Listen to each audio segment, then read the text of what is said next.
The best in poker news, entertainment, and more. This is the Mark Hoke Show.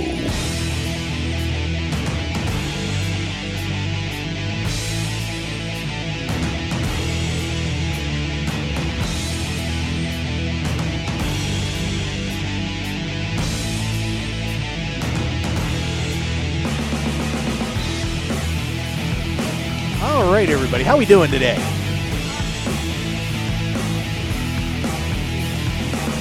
Now try that again with the mic on. She said awesome. I said awesome times two. Yes. Right on. So welcome back to the Mark Hoke Show, everybody. Of course, we're live here at the World Series of Poker. Our new digs down here at the Brasilia. Back home. You know, this is where we were the last 2 years. So, and then we'll be back out of here in about 6 days. It's actually less traffic in the hallway here than out there, of course, in the main hall. We're kind of off the side right near the poker kitchen. But where you were up until the last day or two, it was a lot quieter and more peaceful. So I don't expect quiet and peaceful today. No, just wait till in about 15. Well, let's see. What's on the clock there? 15 minutes. Just wait. So I'll come pouring out. Also, our host said he was a little cranky earlier, so I'm hoping he's mellowed out by then. Oh, I'll be all right. I'll be all right. But thanks for joining us. Hey, we have two great guests on the show. Of course, Danielle Stryker, the author of Poker Samadhi. Namaste. Yay. Namaste, everyone. Yay. All right. Yeah. Yay. We're going there. And, of course, former main event champion and Poker Hall of Famer. I just love saying that. Me Tom too. McAvoy, what's up? I love hearing it. I know. I know. You told me it was going to happen before it happened, and I told you I was on your show, and I said I had no expectations because I'd had all these previous nominations, and I said I've just kind of surrendered to the universe this time, which is exactly some of the things we talk about in Poker Samadhi, doing that. Yeah. And you said, I think this is your year. I said, no, I don't know. If it is, it is. But you were right. How about that? Occasionally, I am correct. I It was does glad happen. you were right about that. Yeah, but I mean that was such a proud day too. I mean, I was so happy to see you get into the Poker Hall of Fame. Very deserving, and take us through this career. And if you had to tell everybody why you got into the Hall of Fame, what your proudest accomplishments were in the game, what are they? I mean, how do you feel about it? I think my absolute proudest accomplishment, and every year I have some total stranger come up to me to shake my hand, is that I helped lead the fight for non-smoking. And can you imagine what the World Series would be like if they allowed people to smoke, even in just the hallway? Which they did the first year or so. They switched it to the real. It was just, you needed a gas mask. So, because it helped people breathe better and be healthier, I think that was probably my absolute proudest accomplishment. I've done a few other things too. Just a few. Just a few. I mean, so many books, and a couple of which I read when I first started playing poker, and definitely learned a lot from those. I mean, it's been unbelievable, to see all this, all that you've done for the game, and poker owes you a very much debt of gratitude. Well, thank you. I agree. Yeah, and you, Danielle. Yes. You've got a nice little book out here too. Of course, Poker Samadhi. It's been out for a while, but I mean, still just a fantastic book. Tell everybody a little bit about the book.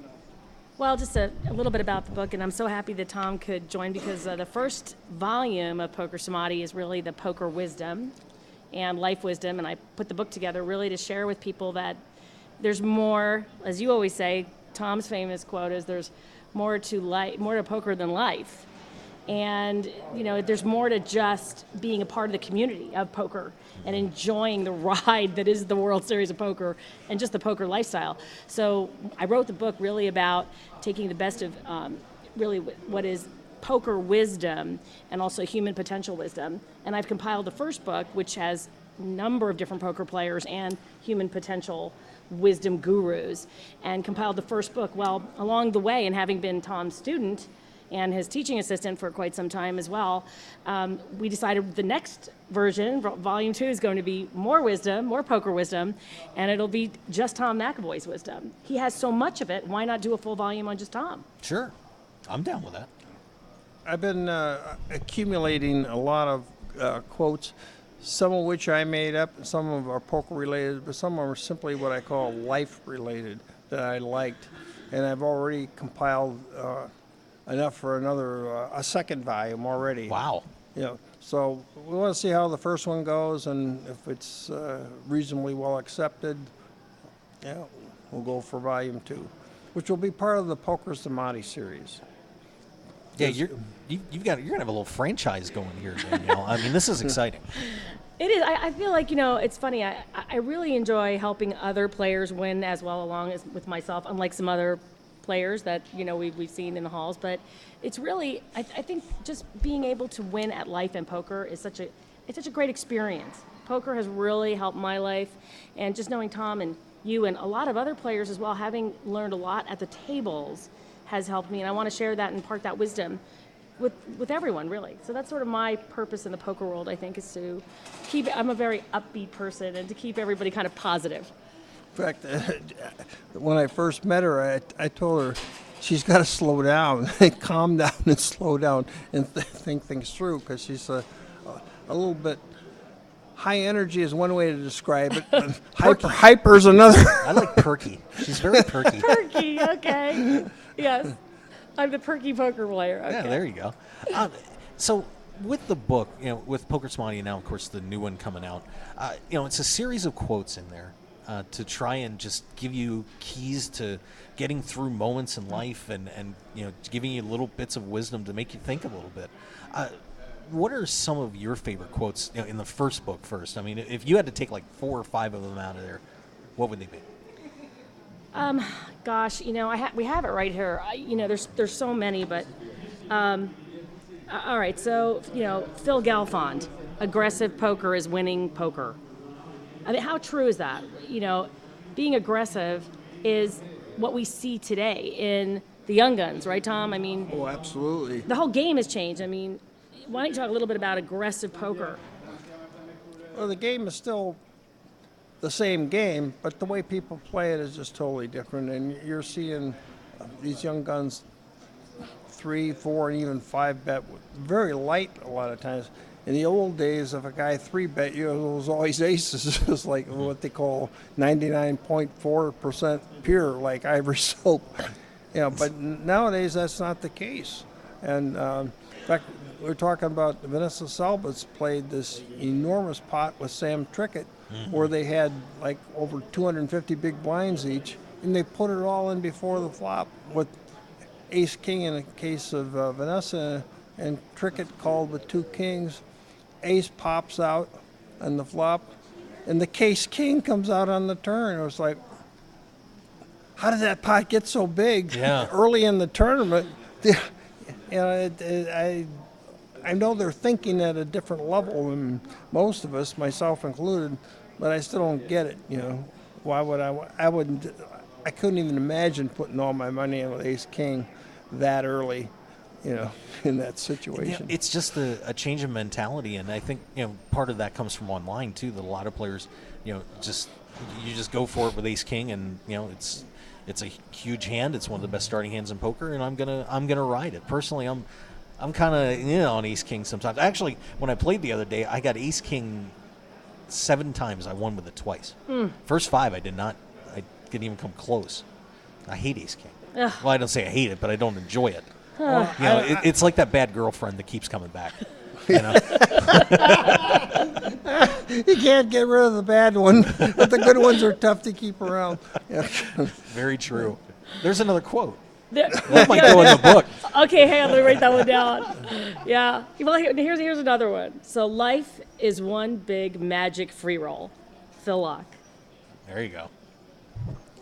And it's fun. It's sad. We were just talking about how, Chad Brown just passing away. Right. And, he'd really want to be here. And you just got to enjoy life. It's one big magic free roll. I definitely wanted to say something about him because he was truly one of the good guys in poker, and he left us all too soon. When there's some not so good people still walking around, that you kind of wish if someone had to go, it wasn't Chad. Yeah. But not that I'm wishing ill on other people, but one of the quotes I put in the new book was, "Have integrity, keep your word." Well, I've tried to live that way, but Chad Brown epitomized doing that. Yep. He came to my wedding 4 years ago. I had a special poker tournament post-wedding. He was one of the bounties. I mean, he was just a terrific, terrific all-around guy, and just integrity was his byword. If he said he'd do something, he'd do it. And he was just a true gentleman of the game, and he will be sadly missed. And one of the things I was happy to see that Rio showed a little heart to him by giving him a bracelet right before he passed.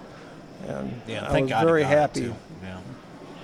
Yeah, I mean, They did that. that was a weird situation too, because if you remember what happened that day, Doyle Brunson put a tweet out about Right. an hour after Chad got the bracelet, saying that he had passed away. And he hadn't. And he hadn't yet. So of course everybody, and I saw it, and of course I mean, if Doyle said it, I would expect that it would have been true.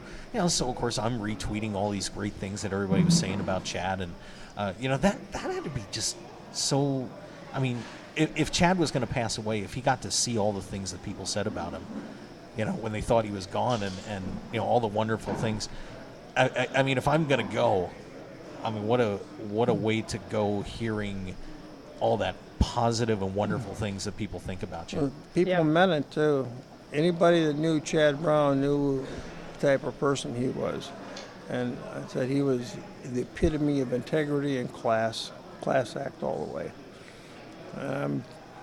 I got kind of choked up, and my wife started to cry as we heard about it. It just, I'm still a little emotional when I think about it. No, I think a lot of us are. We take the time to think about it. So, but you know what? We'll all remember him, and we're all going to hold a very special place in our hearts for him. So, Absolutely. So Yep. that's good. That's good. Yeah. Me not so much, but Chad people like. So. Yeah. We like you too, Mark. Oh, that's do. so sweet. That's so sweet. So yeah, the first book, it has a compilation of a bunch of different wisdom from different players, and the next one is Tom's, and that'll be coming out hopefully by the end of the year, because it's in edit mode right now. But yeah, there's a lot of good wisdom in there from Tom. She's my editor, so we're kind of getting ready to prod her just a little bit to use some of that high energy to finish the done, project. get it done. Get it done, exactly. Yeah, we will. Going through all these quotes that you have, I mean, because there's a ton of them here that people are going to get to see in the book. I can only imagine what that was like, going through that and putting this all down on paper, and then kind of looking at the big picture on it and saying, wow, all these things the knowledge that I've accumulated over the years, and the memories that probably came back when you're putting this all together, it must have been an interesting process for you. It was. And because I wasn't just looking for stuff that was poker related, any other quote that really struck me, and you get stuff on the internet all the time. So every time I saw a quote that I liked, that I felt had real merit, I would add it. That's why I've got a big accumulation right now. And if I knew who the author was, I'd credit that person, And sometimes some of them are like anonymous, or they don't have a name. Some I made up. Some are poker related. Some are life related. It was just kind of a mixture of things that just hit me, because I've tried to live my life a certain way with a certain kind of philosophy. And that's kind of what the embodiment of the book is. And as I said, it's definitely part of this Poker Samadhi series that Danielle started. Yeah, and you getting to sit down with Tom and going through all this must have been a very interesting process too. Well, I've been really lucky because I when I was first starting to play poker, I literally went on the internet and was looking for like a really great coach, and it turned out that Tom was just a few blocks down. So I really feel like, talk about karma. I got so lucky, and you talk about integrity, and Tom, when they were actually inducting Tom into the Hall of Fame in 2013, they talked about the kind of integrity that he has, and I can certainly vouch for that as well. And I feel so blessed to get to work with him. So to answer your question, I hear Tom in my head all the time when I'm playing.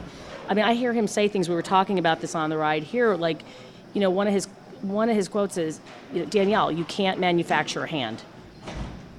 You can't manufacture a hand. You can live that. You can use that in your life. You can use it in poker.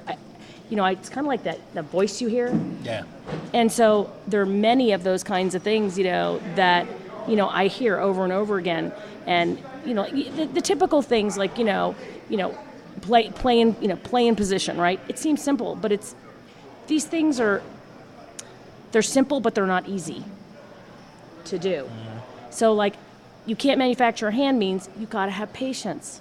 Whatever it is in life, you got to have patience. You got to have patience at the poker table. When I got to work with him on this project, he talks in quotes that are memorable. Right? He'll just say things, and we'll both giggle, and I'll say, "My God, that's a piece of wisdom right there." Mm-hmm. I'm curious, Tommy. First, let's just ask this as a poker question. What was the toughest thing that you felt like you had to learn over your poker career? The toughest thing? Well, that's a tough question. Thank you. What the toughest thing is. So, I would say it actually happened before my poker career started. I had to leave Grand Rapids, Michigan, a very conservative town with all my friends and relatives there, and we're going take to a chance. Make sure we lean in there because they're going to be going on break, by the way. I'm sorry. Yeah, and take a chance on myself. So taking a chance on myself was the toughest thing I ever did. I was already about 32, 33 years old, with a wife and 3 kids, And here I'm saying I'm going to move to Vegas to play poker. They thought I was crazy. I had to resist a lot of pressure from a lot of people. Yeah. Well intended, because they just thought that was nuts. That this was just something that couldn't happen. You want to hold off for? Yeah, well, I'll tell you what. Why don't we'll take a commercial break while everybody's coming out here. It is going to get nutsy cuckoo with all these wonderful people coming out and getting a break from the little one for one drop, trying to win some big bucks today. It's packed. It is packed. Oh, yeah, a lot of people. Yeah, so we'll step back, take a commercial break, and come back more with Tom McAvoy and Danielle Stryker right after this. Yeah, all at once. The heat is on. Whether you're in the hot seat of a major poker tournament or just dealing with everyday life, stay cool with a brand new Arctic Blue cooling towel. Just wet your reusable and durable Arctic Blue cooling towel in cold water and you'll have instant cooling relief at your fingertips for up to 5 hours. The towel is lightweight and pliable, so you can keep it handy no matter where you are. Plus, it's absorbent enough to make sure you and your clothes stay dry while you stay cool. No need to sweat it out, no matter what you're doing, when you have an Arctic Blue cooling towel handy. So get the same cooling towel used by professional athletes, poker players, first responders, physical therapists, U.S. automakers, and even reality TV stars. So what are you waiting for? Visit them today at arcticblu.com and pick yours up today. Plus, enter the discount code MarkHoaxShow when you check out and get 15% off plus free shipping to keep some of your cold hard cash in your wallet. It's like the Arctic Blue Bear says, it's not cool to be hot. So pick up your Arctic Blue cooling towel today. 9 poker players on a dramatic path to glory with unbelievable twists and turns that will keep you on the edge of your seat. It's the Final 9 comic from Room 110 Publishing. Go to final9comic.com to download the first issue preview and get ready for the official launch coming soon. 9 will become 1 way or another. Final9comic.com. And for more details, make sure to follow them on Twitter and like them on Facebook at Final 9 Comic. RunGoodGear.com is one of poker's premier online stores for apparel. Their mission is to provide poker players with stylish and comfortable clothes for their daily grind. You've probably seen Run Good Gear at the World Series of Poker through Run Good Poker Pro Rob Salaburo, or around the country through the WSOP circuit. Today, RunGoodGear.com is the place to go to gear up for the poker fell. So go there now with the promo code HOKE, that's HOKE, for 10% off your entire online purchase. Remember HOKE. Now go gear up.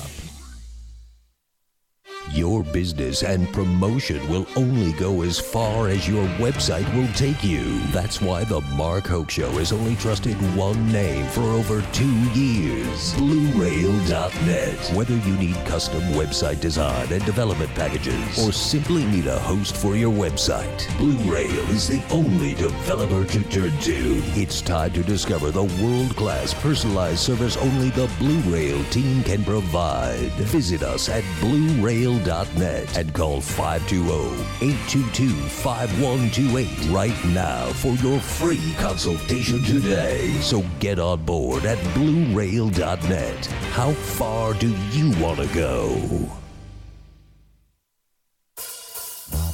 One man, his lucky shirt, an unforgettable night, and a winning streak that never seemed to end. That's how Blind Squirrel began, and we haven't looked back since. We make the clothes that we want to wear for the places where we want to look and feel our best. The game, the speakeasy, and the casino floor. Blind Squirrel's small batch, high-quality gear is for people too busy grabbing life by the nuts to bother with crappy, ill-fitting clothing. Because like you, we prefer our nights long, our drinks strong, and our lucky shirt to be our most comfortable. So look good, be lucky, and visit BlindSquirrelApparel.com for your new favorite shirt. As an added bonus, you'll receive 20% off your purchase with the promo code HOKE, H-O-K-E. You can also pick up Blind Squirrel apparel at the Borgata in Atlantic City and in Las Vegas at all Masura stores at Mandalay Bay, Monte Carlo, The Mirage, and MGM Grand. Look good and be lucky with Blind Squirrel Apparel.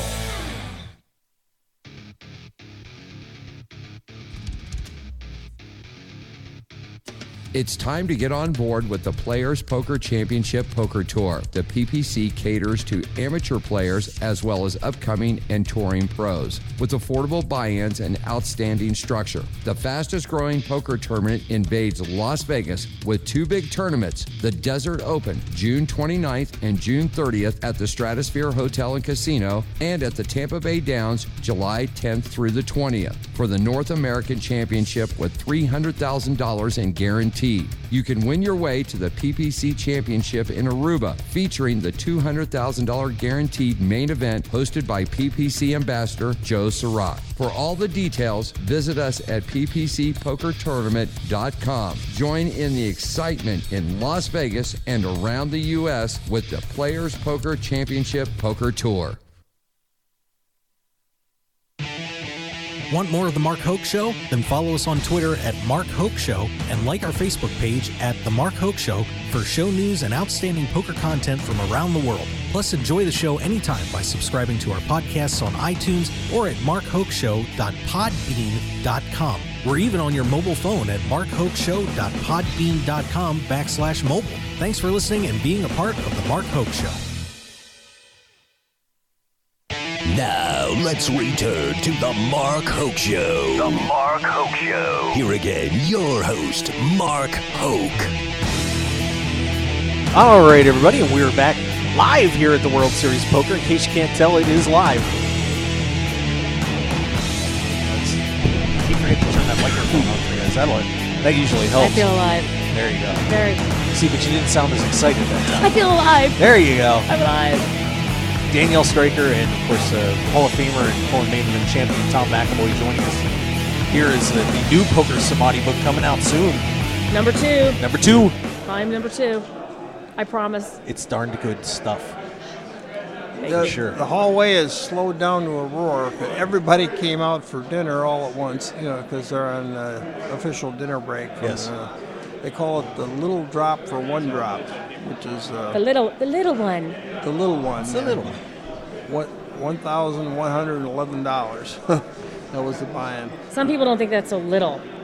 That's not so lot. little, but by World Series standards, it's one of the smaller events. Do you think that that's a good value? I mean, I know you got the charity money going in, but kind of getting the double dip going. Do you think it's a good value to play it? Well, or is it more just you got to treat it as a big charity tournament? I wouldn't say treat it as totally as a big charity tournament because a higher percentage is going into the player fund. But, you know, you got to be willing to give up a little. Yeah. And it is a bracelet event, so people are going to go for it. Yeah. And if I wasn't so worn out from the other events, I would have considered playing it myself. And it's a very worthy charity, so I wouldn't personally object to the money. Yeah. As long as people know about it up front, which they do. Well, there you go. And so many people out here know you well. You're the man. You are. You are. Yeah.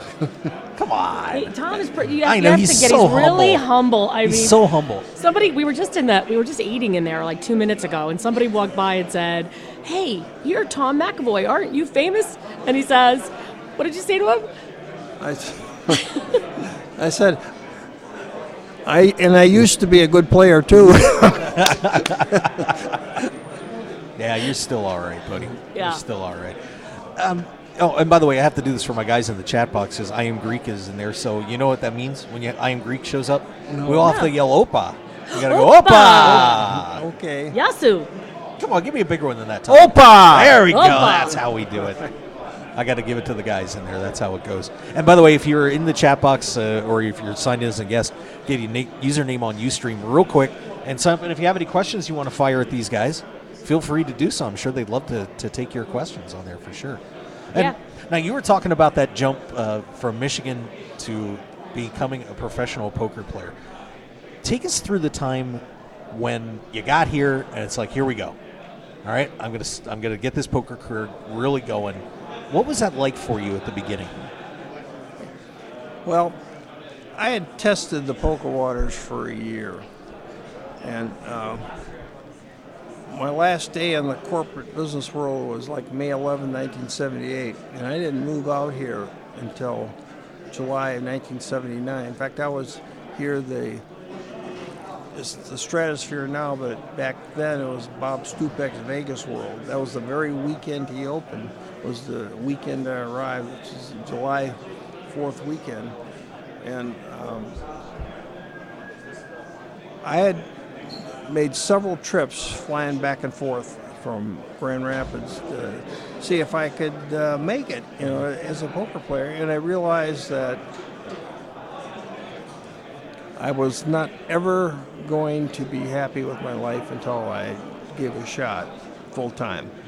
And I couldn't keep, double expenses, living expenses out here plus expenses, back home. And I didn't want to bust up the family, so I kind of put it to my wife that it was basically time to get off the pot. I had to make a decision one way or the other. And I said, I was an accountant. Businesses need accountants. I hated Michigan weather, the snow and the cold and all that. So I was prepared to go back to work if I didn't make it as a player, but I wanted to give it a shot full time. And my 1 year back and forth, I'd win a session, then I'd lose a session, then I'd win a session. And I wound up ahead, but by the time you added up expenses, there wasn't much left. So it was either or. So as I mentioned right before our break, I wanted to take a chance on me. So that's what I did. And that was the hardest thing I did as far as my poker career goes, was breaking loose from that conservative lifestyle. This was a time when playing poker was not considered a very socially acceptable way to make a living. So it was, and you were pretty well restricted. It was either Vegas or nowhere. I mean, they had some games up in Reno, but not nearly as many, not nearly as good. Plus, Reno was cold in winter. Exactly. Why go back to that, right? So it was really my choices were Vegas or not do it. So, but I also knew that if I didn't make it as a poker player, I said I'd go back to work, maybe play part-time, but that never happened. I started to make a living right from the start. And Daniel, you can speak from experience here too, because it's not easy writing a book. No. I mean, and Tom's done it a million times too. Yeah. And when you put a book out, it's not just okay. I'm putting some knowledge out there, but it's like you're giving a piece of yourself. Yeah, you and, are. and putting it out there and hoping to God that people are actually going to be interested and excited and not go, well, this isn't any good. And then it kind of reflects back on you too. Yeah. So the courage to be able to put what you believe and feel out in words, I mean, it's tough. It's really tough. Well, thank you. Yeah. I mean, I think it's how you hold it ultimately, right? I sort of hold life as an adventure. I was in a really bad accident in 1986, and I was in a wheelchair for several years. So, that old saying, what doesn't kill you makes you stronger, is very true. But, if you hold life as tough and you hold things as hard in your life, then that's how your life shows up. But if you hold it as an adventure, I feel like my whole life is an adventure.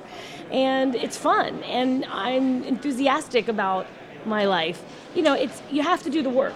In anything that you do in life, you've got to do the work. So I just put the work in, and I've been very fortunate to meet a lot of great people along the way and have them actually help me, like Tom helping me, and TJ, and just a whole slew, TJ Cloutier, and a whole slew of people. And, I know about this too, taking a chance on yourself. I say everybody take a chance on yourself and go for it, whatever it is you want in life. You're doing that with your show too, so you know how that is. Yeah, I do. That is for sure. So, Tom, getting these quotes together and putting this forward, coming out soon. Give me something that you would tell these guys in here that are just getting rolling, starting their careers. Coming out here, maybe coming out and playing 4 or 5 or 6 events, and saying, "Wow, I want to make this happen." What would you tell them as they are starting to kind of get things going in their career a little bit? So several things, but you got to kind of believe in yourself first and foremost. That was one of the things that maybe propelled me into the poker career and making it a success. I believed in me. I'd been preparing myself. I didn't just jump into this. Well, what you don't want to do, if you want to take your shot, you take your shot. Got to believe you have enough ability to compete successfully. And then what you don't want to do is destroy your lifestyle doing it, where you're putting all your money into these tournaments, and all the tournaments are long shots, for example, and going back to like nothing. Some people don't care; they'll just start all over. They don't have a wife or commitments or obligations.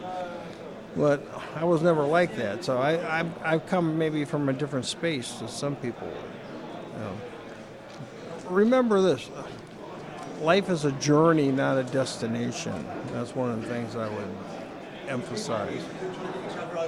In that journey, some people don't think it ends when you die either. You keep going. I like to think that's true.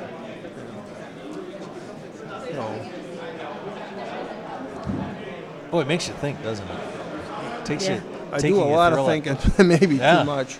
Oh, that's all right. But Daniel, when you were talking about what happened to you in the past, and many people have had to go through a hard situation like that.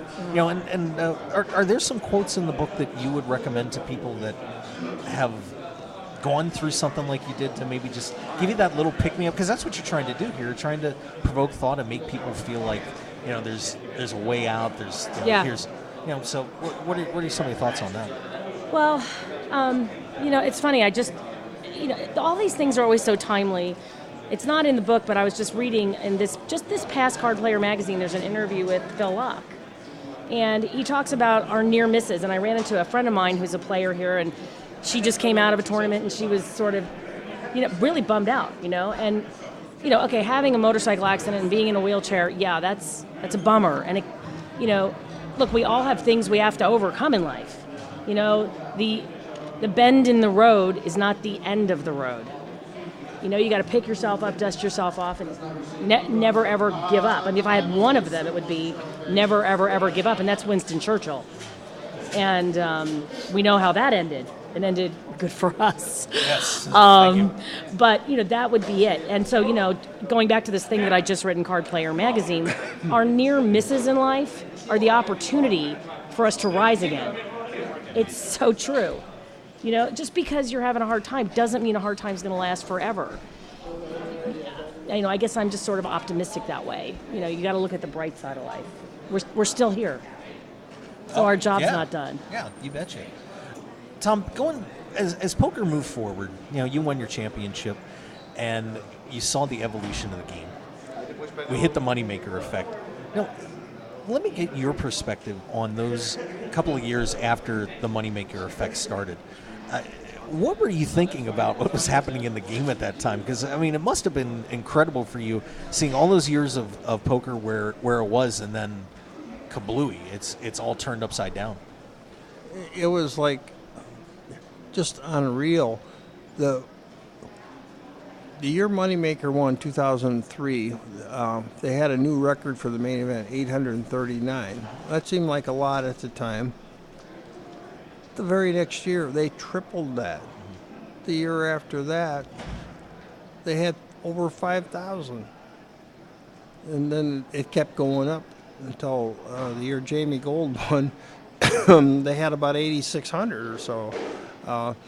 That's when they could, the internet, where people were allowed to sign up directly from the internet, when they won their seats. In fact, they made it mandatory that you had to play your first one. So, of course, attendance was huge. A lot of people won their seats that might not have played, if they could have had the choice of keeping the money or playing.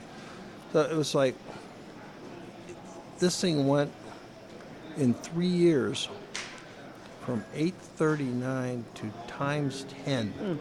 Now, who could have thought that was ever going to happen? Yeah. And it was just a combination of the whole card camera being developed, a lot of poker shows out there, more TV coverage. I always felt that poker was going to put you to sleep unless you could see the whole cards and have some idea what the strategy was all about. And so all that happened kind of all at once, and it just, and Moneymaker being the every day guy, the accountant from Tennessee that was just a part-time player. In fact, he was more of a sports bettor, I think, at the time than a poker player. And he turned it all around. He actually thought, for a few months at least, that he'd go back to his normal life. I laughed when I read that. I said, his life was never going to be the same. No. Because that name was magic. Magic. Yeah. People made him take out his wallet to show him his ID after he won the tournament, because I couldn't believe a guy could win the World Series main event and have a last name called Moneymaker. That was gold. Well, gold came later. Yeah. That's unbelievable. Destiny. I believe in destiny. Plus, he's genuinely a nice man. He is. He's a great guy. Yeah, I mean, he'll talk to you. He'll sit and play a low-stakes game, and just have a good time. I mean, he's been a tremendous ambassador for poker. I have nothing but the highest regard for Chris Moneymaker. He sure took a beating, though, and for a long time. I think now if anybody plays against him today, they know that he's become a very good player. But for a while there, boy, I'll tell you what, people just destroyed him after that was over, and just, he got lucky. He's not a good player. He doesn't know what he's doing. He luck boxed his way to the championship. Is that fair to say that about anybody that wins the main event?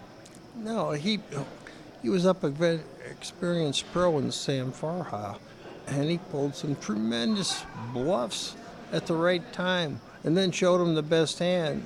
So his timing was good. He wasn't afraid to put the chips in. So even back then, when he was far less experienced than he is now, he was a decent player. I mean, the people think he was a big sucker. No, he wasn't. Who says that? I mean, that if they knew the situation, nobody wins that tournament by being a total luck box from start to finish. take example last year, okay?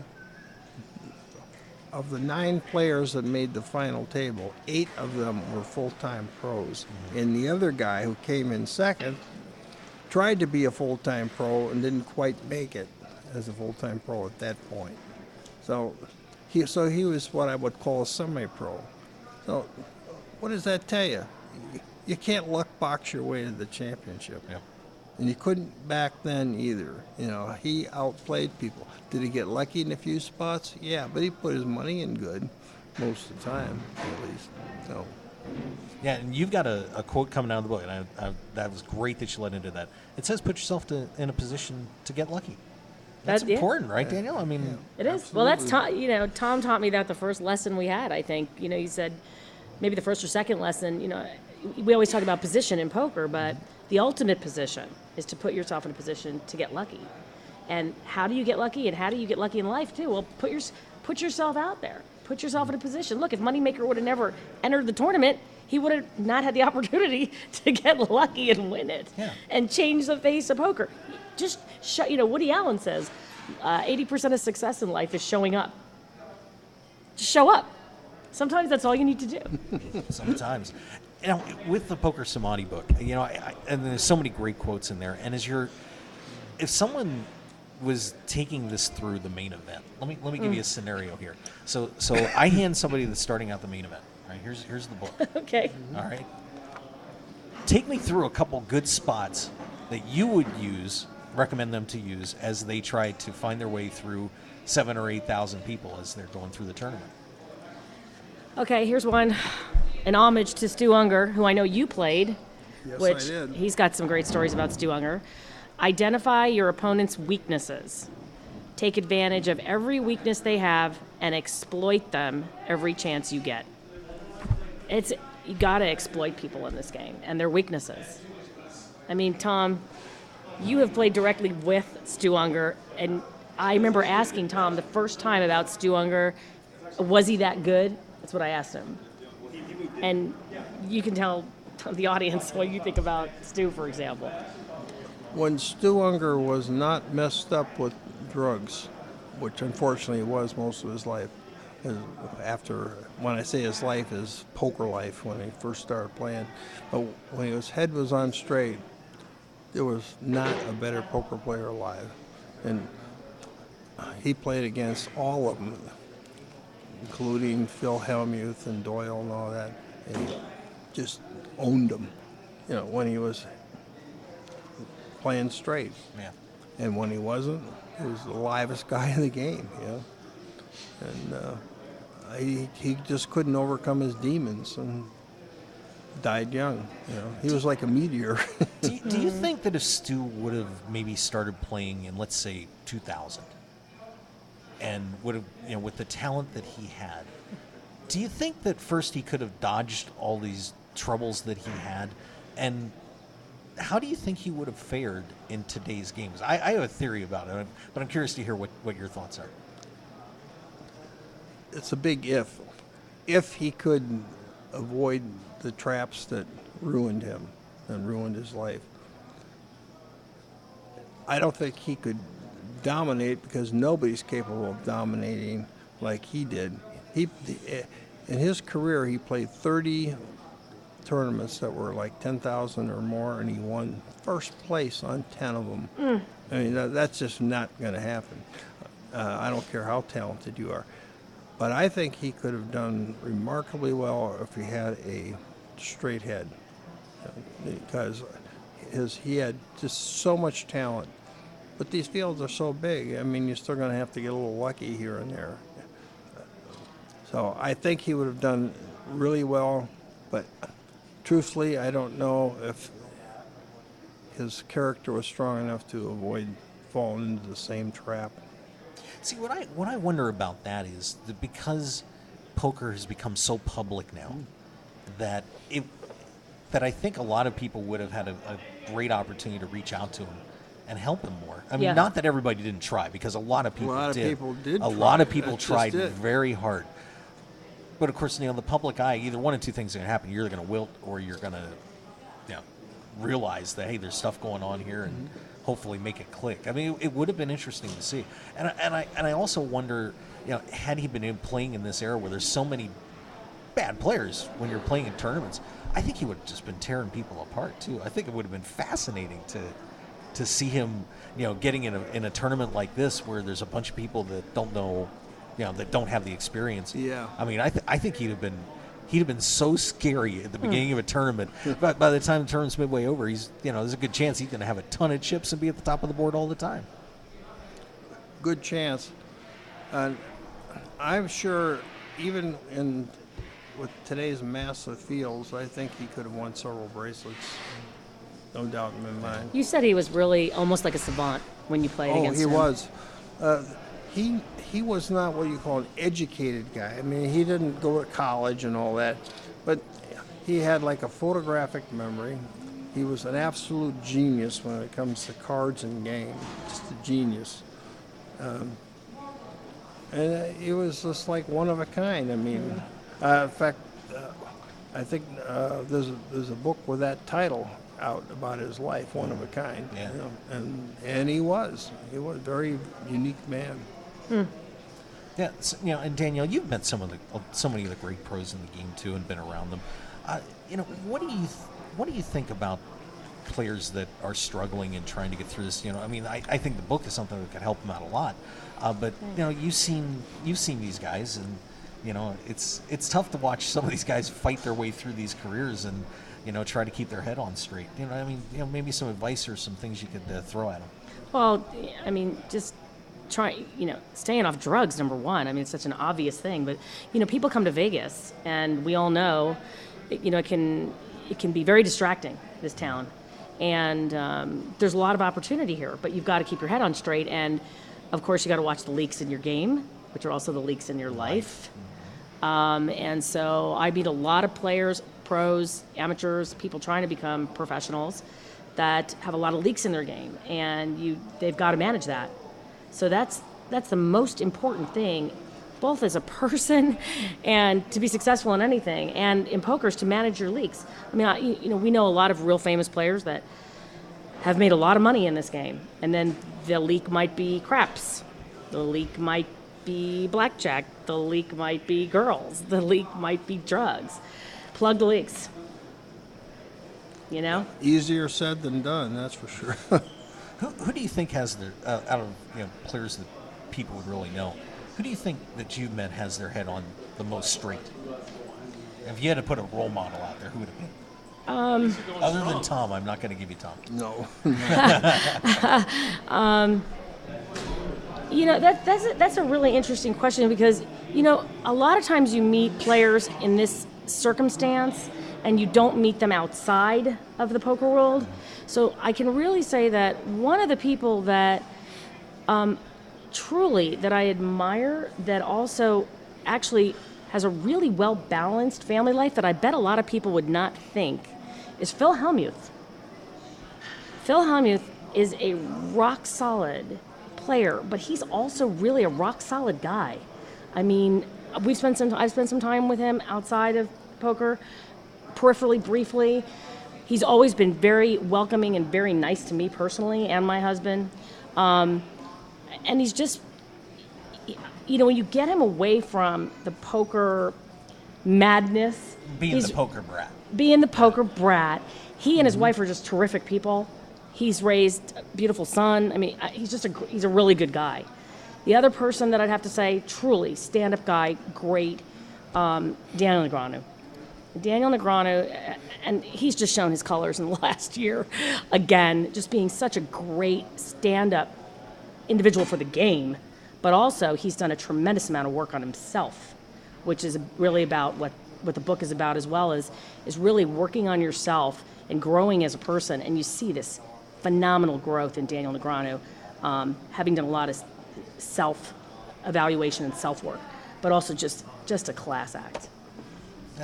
Now, Tom, having seen all this that's going on in poker over the years, if there was one thing that you would be able to make sure happened in the future in poker, and say, this would take poker in the right way, I want this to happen, what would it be? Well, they're always doing a lot of things that are in the right direction that I feel very strong about. One is excessive celebration at the table, that kind of thing. When you've won a hand, someone has just lost one, okay, and it's pretty tough. But you don't have to be jumping up and down and acting crazy and going, yeah, and all that. You don't need that. In other words, comport yourself with a little more class and dignity. And it wouldn't hurt, and of course I'm somewhat guilty of this too, if the poker players dressed up just a little bit better. They do. They definitely dress for comfort, not for looks. So I think those type of things are pretty good, and we're doing something that I approve of, although not everybody agrees, and that is, I like the idea of this November 9. If I was fortunate enough to be one of them, you'd have a nice break. You'd have a chance to make lucrative, sponsorship type deals. I would like it. And even the younger guys were exhausted. And they were all younger guys. The oldest guy at the final table is 38. But I do have a pet peeve, okay? So now you're about to hear it. All right, here we go. All right, and that is, I don't think anybody, even over the age of 40, is ever going to win a main event again, ever, unless they change how they do it. And what kind of changes am I referring to? You don't play 10 hours in a day, you play 8. If you stretch it out a little bit further, so be it. If you want to skip one level, skip it. But they're making it a marathon. So it's true you get a day off after the first day, and most of the players get a day off after the second day. After that, there's no more days off. Now, who do you think this favors? Is there a reason when the average main event champion is under the age of 25 for how many years in a row now? Jerry Yang was the last guy, and that was 2007. That was older than that. So it's until they're willing to change that format and throw another day off somewhere in between, you're going to see the same thing. You're going to see 8 or 9 guys, maybe one guy that you've heard of before. Like last year, there was one, JC. J.C. Tran was, I would say he was a recognized name player, but he was the only one. They're going to see the same thing every year. So if that's what they want, leave things the way they are. But if they ever want to see one of the more experienced name pros get there again that's a little bit older, not going to happen unless they change it. Because it's too much of a marathon. And when you're doing 10-hour days, not 8, day after day after day, it's just grinds you down to nothing. Well, last year, speaking of JC, last year you and I were in it for 3-4 days, and I had JC Tran to my left all day on day 3 in the main. That sounds like fun. It was. It was so much fun. I remember coming out and telling Tom, I'm like, what table are you at? And he was like a few tables down. You were actually at Doyle's table, I think. And I had JC to my left, and he was brutal and to the point, 10 hours. I'll tell you something funny. I was knocked out on day 3, at the end of day 3. And on the 8th day I was home, I was in my pool, swimming, whatever. I went to sleep, got up the next day, on day 9, and I turned to my husband and I said, oh my God, they're still playing. And Annette Oberstad was still in it. Mm-hmm. And I was like, she's still playing. It's an incredible grind. But there's nothing like it. There's nothing like the main. I forgot, because it had been a while since I'd gotten to play an event here. And I finally got to play last week. And boy, I'll tell you, just trying, I think I went noon to, I think I knocked out about 12:30 at night. And it's so... And you started at noon, right? At noon. Yeah. And it's just so hard to get through one of those days or 2 of those days. To get through 6 or 7. Or 8 or 9 or 10. Yeah. Yeah. Yeah. 5-hour energy for everybody. Need 20-hour energy for everybody. Intravenous Starbucks. Thank God there's a Starbucks in the Rio. I'd be dead if there wasn't. Well, I don't know about that. Oh no, I wouldn't be. Trust me. That's the other thing. You're playing for World Series events, bracelets, lots of money. So instead of making them 3-day events, how bad is it to make most of them like 4-day events and play slightly less hours? Maybe play 9 hours in a day instead of 11. Yeah, they even made the seniors play 11 or 12 hours. Yeah. These are old people. We need our nap. Well, I could just see it. You need like here's a race off the greens, race off the blacks, nappy time. Nap time. I like that. The chairs turn into cots and off we go. Yeah. I think that'd be all right. And of course, we're on with Daniel Stryker, author of Poker Samadhi, and Tom McAvoy, former main event champ and Poker Hall of Famer, who soon will have the new Poker Samadhi 2 coming out with a lot of pearls of wisdom from Tom and Danielle. Should be a great read, I'm sure. The young champions, do you think that they've overall done a good job representing poker and the world, the championship of the World Series? If I have to answer that, I'd say it's a mixed bag. In other words, some of them did a pretty good job, others not so good. And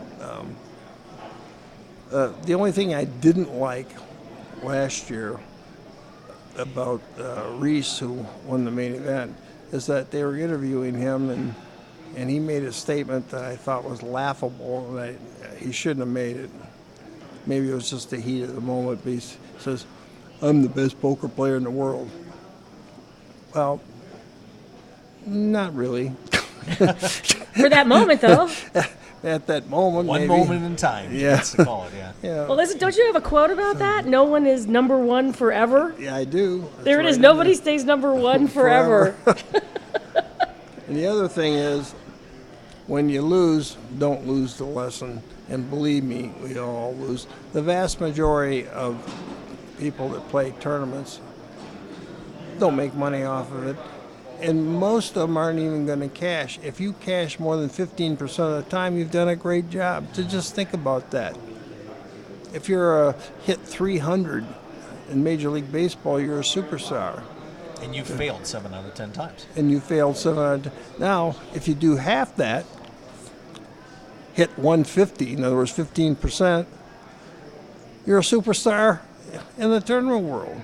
And most of them don't. I was at Phil Ivey's table twice. Both times he was short stacked. Both times he busted out right away. I outlasted him both times. Not that did me any good.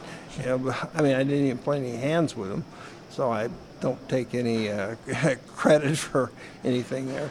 But it just shows you. He won his 10th bracelet this year, and he's a fantastic player. Quite possibly he is the best player out there right now. But he's going to fail most of the time, just like everybody else. There's nobody good enough to nominate anymore.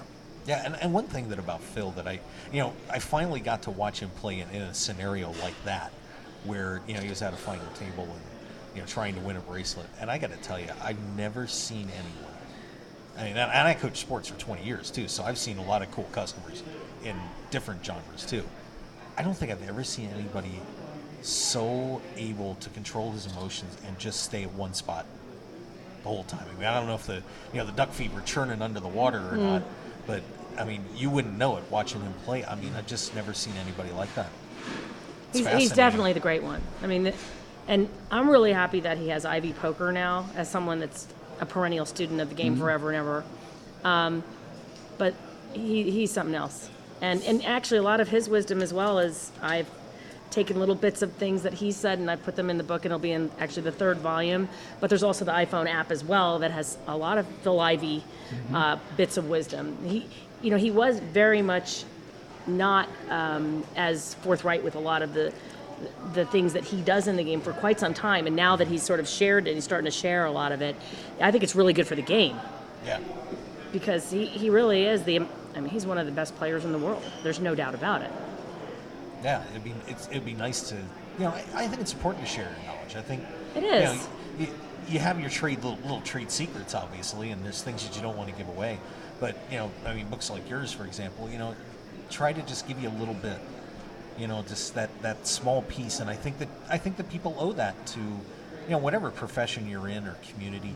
If you can give just a little bit up, give it back. Yeah. Because there's people that don't have to fail, where maybe you did. If you can share that, or give somebody an opportunity that maybe they wouldn't have had because you were willing to give a little bit of wisdom. I mean, that's important. Well, you asked earlier to Tom, what was the biggest lesson that he wanted to impart for other people. And Chip Reese, rest his soul, another incredible player. He actually said that the hardest lesson for him was learning how to lose, and it's the best lesson that you can learn, because it really, when you lose, like you said, don't lose the lesson, but it makes you, I don't know, there's some kind of empathy there as well that occurs for you. But also you become I think a better person if you learn how to handle the losses. You grow as a person. Yeah. Tom's thinking about that. I can't disagree with any of that. Of course I feel that way. Yeah. Absolutely. And I heard a little earlier analogy about Phil Hellmuth, who really is a very good family man. If you can kind of set the ego aside a little bit, he is a fantastic person. And, you talk about integrity. He has it. He does. Have you ever heard, you might have heard Phil berate somebody that he lost to and is upset over, but you never heard him say, Phil Hellmuth cheated somebody. Yeah. Never. He's been cheated, but he hasn't been on the cheating side. Oh, speaking of which, there's been some of that this past year. Oh, God. Oh, my God. Kids getting a little desperate out there. Making some chippy chips. Yeah. Stuff like that. Yeah, it's been... The counterfeit chip scandal on the East Coast. And I don't know how this guy was... he got caught. I don't remember his name. I didn't even want to mention his name anyways. How stupid is this guy? He thought he was going to get away with something like that, and he tries to flush him down the toilet of his hotel room. Come on, this guy's got to have some brain damage. Yeah. Well, here's, what the worst part about the flush was? He was staying at the Harrah's out there, which I'm sure you guys have been there. Yeah. When you go out Harrah's and you make a little turn, like just a small turn, real quick. That's the bridge over the Absecon Bay. You could have dumped them there. You go out, you go up, and off they go, and see ya, bye chips. Yeah. That was nuts. That was real smart. I'm like, come on, dude, just throw them in the river. There's a lot of things that got thrown in that bay. Well, I've got a son who's a police officer in San Diego, and he says, Dad, we only catch the dumb ones. Exactly. Oh. Exactly. That's the way it goes in life, too. Hey, let's take one more break, and we're going to come back and wrap it up with Tom and Danielle. This has been a great discussion. This is going to be a lot of fun. I think the kids are going to enjoy the podcast and the video when this is all over. So let's take one more break, and we'll be right back here on the Mark Hoke Show. And we'll give you a quick update on what's going on, because Todd Brunson head off for a bracelet. Yeah. So we got to see what's going on there, too, real quick. So let's take a break, and we'll be right back again here on the Mark Hoke Show. Thanks for joining us. Yeah, what's happening? RunGoodGear.com is one of poker's premier online stores for apparel. Their mission is to provide poker players with stylish and comfortable clothes for their daily grind. You've probably seen Run Good Gear at the World Series of Poker through Run Good Poker Pro Rob Salaburo, or around the country through the WSOP circuit. Today, RunGoodGear.com is the place to go to gear up for the poker fell. So go there now with a promo code HOKE, that's HOKE, for 10% off your entire online purchase. Remember Hoke. Now go gear up.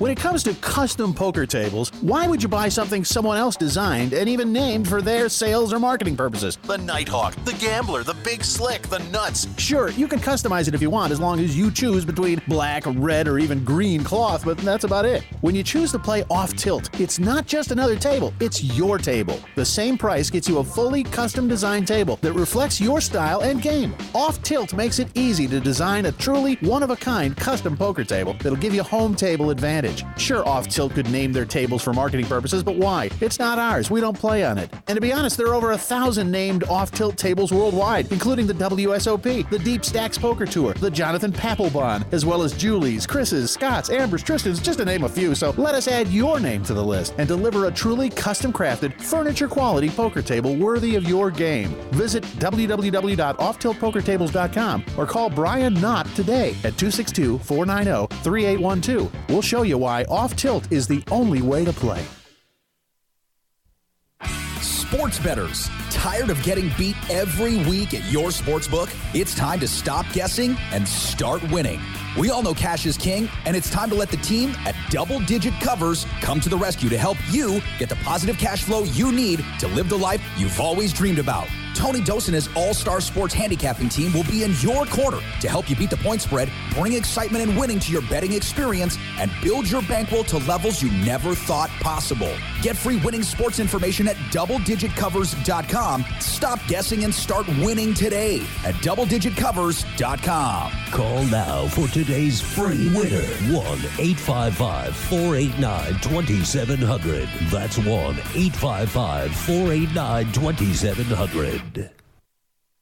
At Team Poker Joker, we build innovative, high-performance, poker-focused apparel designed to keep you cool and calm in tough situations. Wait, no we don't. We've just got a cool brand representing the suits of this beautiful game called poker. Our gear won't make you better, but it will keep a smile on your face. So don't be so serious and show you know how to have fun. Get your Poker Joker gear today at TeamPokerJoker.com. Grin and win today at TeamPokerJoker.com. 9 poker players on a dramatic path to glory with unbelievable twists and turns that will keep you on the edge of your seat. It's the Final 9 comic from Room 110 Publishing. Go to final9comic.com to download the first issue preview and get ready for the official launch coming soon. 9 will become one way or another. Final9comic.com. And for more details, make sure to follow them on Twitter and like them on Facebook at Final 9 Comic. The heat is on. Whether you're in the hot seat of a major poker tournament or just dealing with everyday life, stay cool with a brand new Arctic Blue cooling towel. Just wet your reusable and durable Arctic Blue cooling towel in cold water and you'll have instant cooling relief at your fingertips for up to 5 hours. The towel is lightweight and pliable, so you can keep it handy no matter where you are. Plus, it's absorbent enough to make sure you and your clothes stay dry while you stay cool. No need to sweat it out no matter what you're doing when you have an Arctic Blue cooling towel handy. So get the same cooling towel used by professional athletes, poker players, first responders, physical therapists, U.S. automakers, and even reality TV stars. So what are you waiting for? Visit them today at arcticblu.com and pick yours up today. Plus, enter the discount code MarkHokeShow when you check out and get 15% off plus free shipping to keep some of your cold hard cash in your wallet. It's like the Arctic Blue Bear says, it's not cool to be hot. So pick up your Arctic Blue cooling towel today. One man, his lucky shirt, an unforgettable night, and a winning streak that never seemed to end. That's how Blind Squirrel began, and we haven't looked back since. We make the clothes that we want to wear for the places where we want to look and feel our best. The game, the speakeasy, and the casino floor. Blind Squirrel's small batch, high-quality gear is for people too busy grabbing life by the nuts to bother with crappy, ill-fitting clothing. Because like you, we prefer our nights long, our drinks strong, and our lucky shirt to be our most comfortable. So look good, be lucky, and visit blindsquirrelapparel.com for your new favorite shirt. As an added bonus, you'll receive 20% off your purchase with the promo code HOKE, H-O-K-E. You can also pick up Blind Squirrel apparel at the Borgata in Atlantic City and in Las Vegas at all Masura stores at Mandalay Bay, Monte Carlo, The Mirage, and MGM Grand. Look good and be lucky with Blind Squirrel Apparel.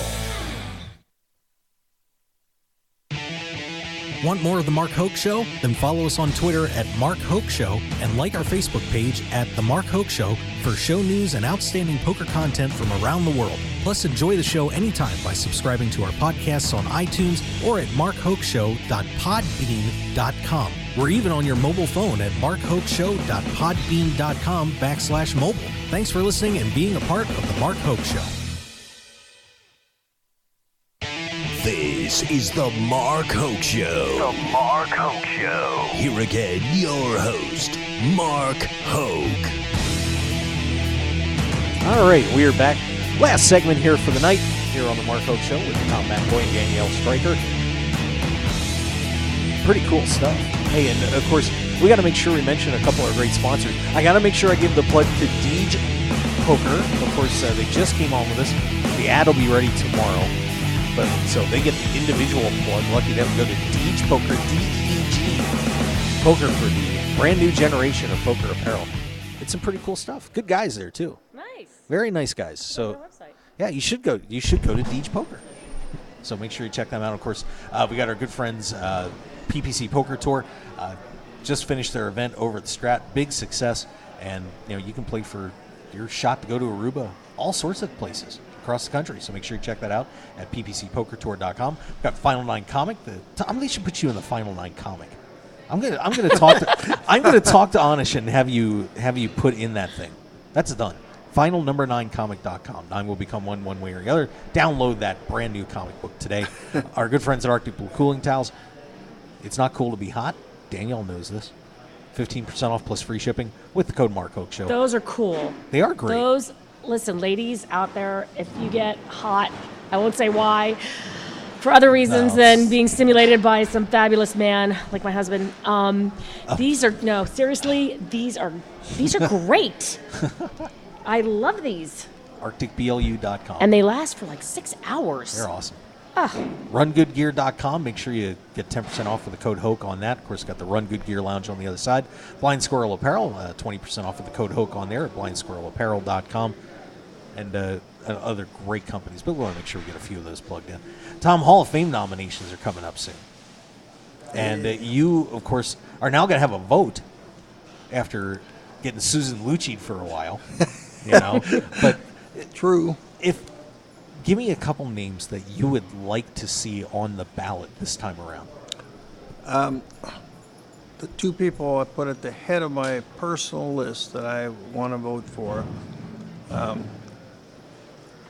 are Chris Bjorn and David Chu. Now, they've been past nominees the last couple of years. I think they both kind of get overlooked sometimes. They've been around for a while. David Chu, I think, has five bracelets. I think 5 bracelets.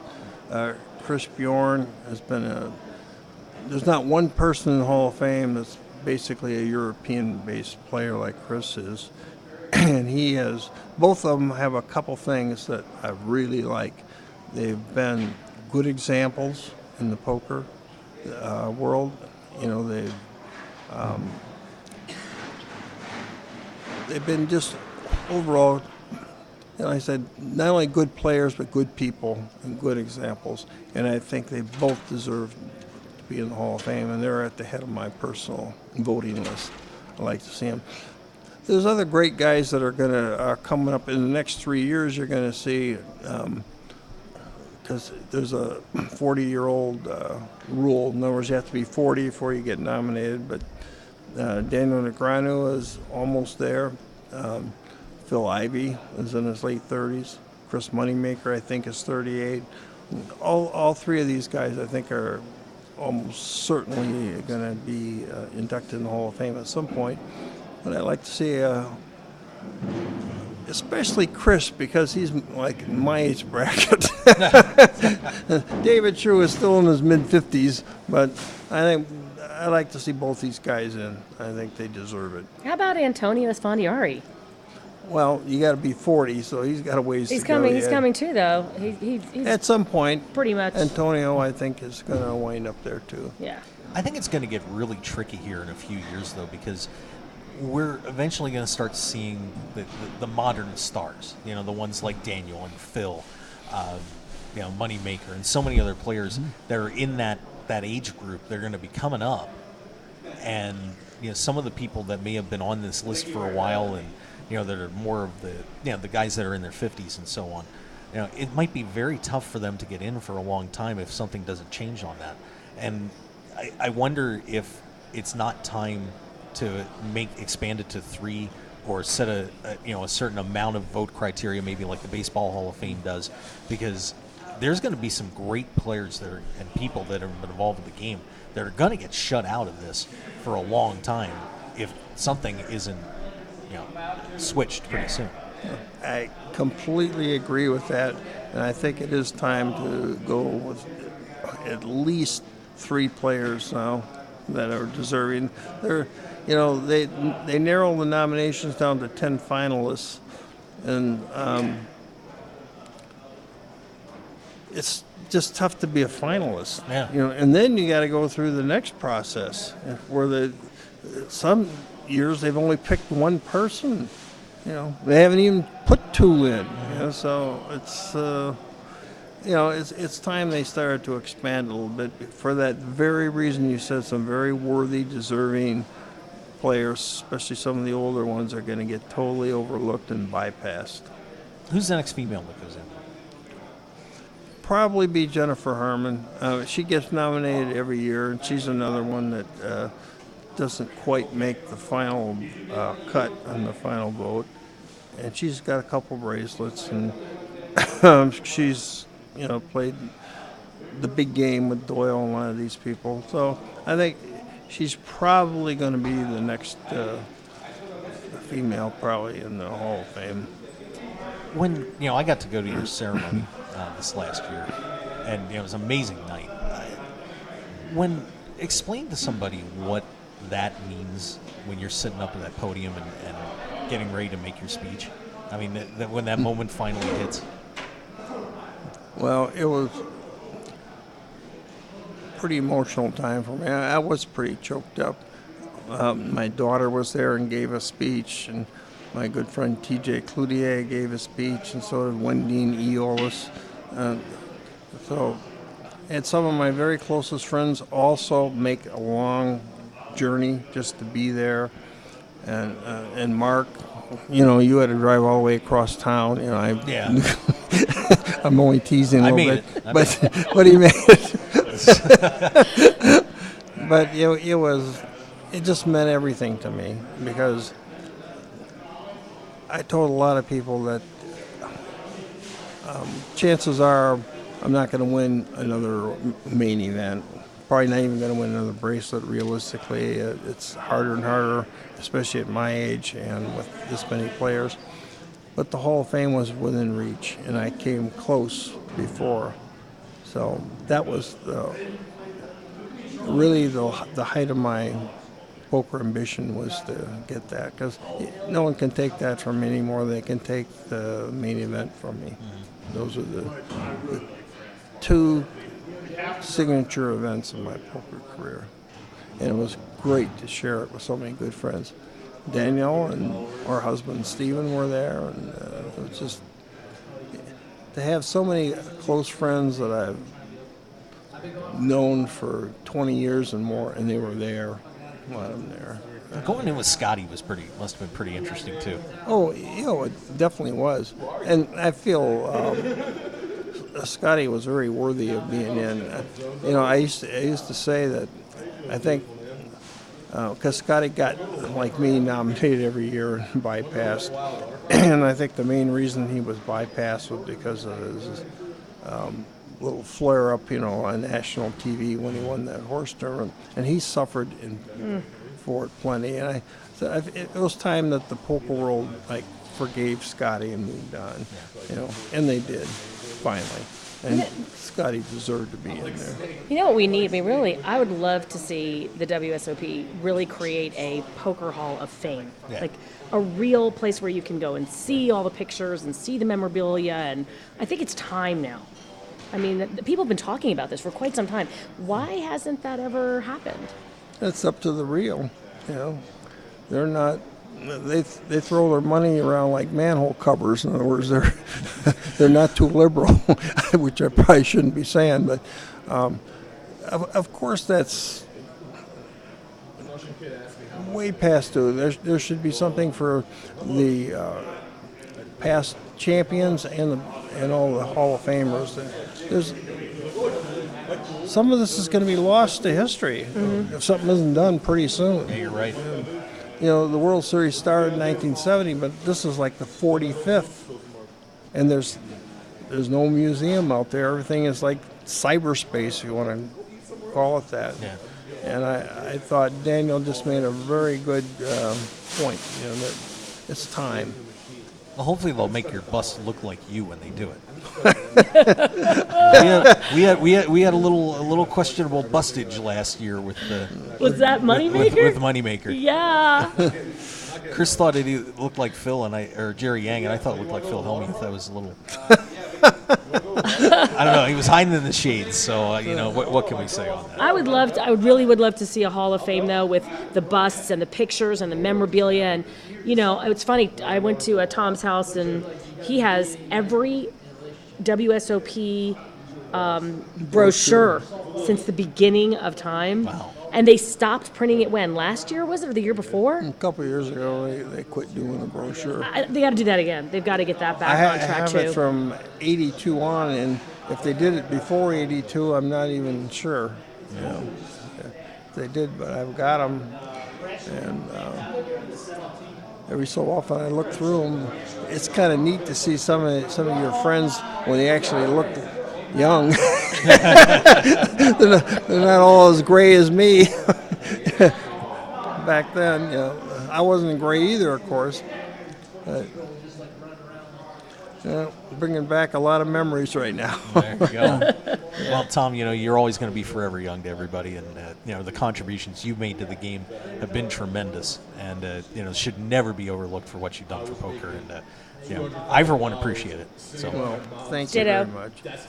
And of course, once again, don't forget the new Poker Samadhi book's going to be coming out here later this year. Yep. So make sure you check that out. It'll be this dynamic duo. Yes. Putting it together.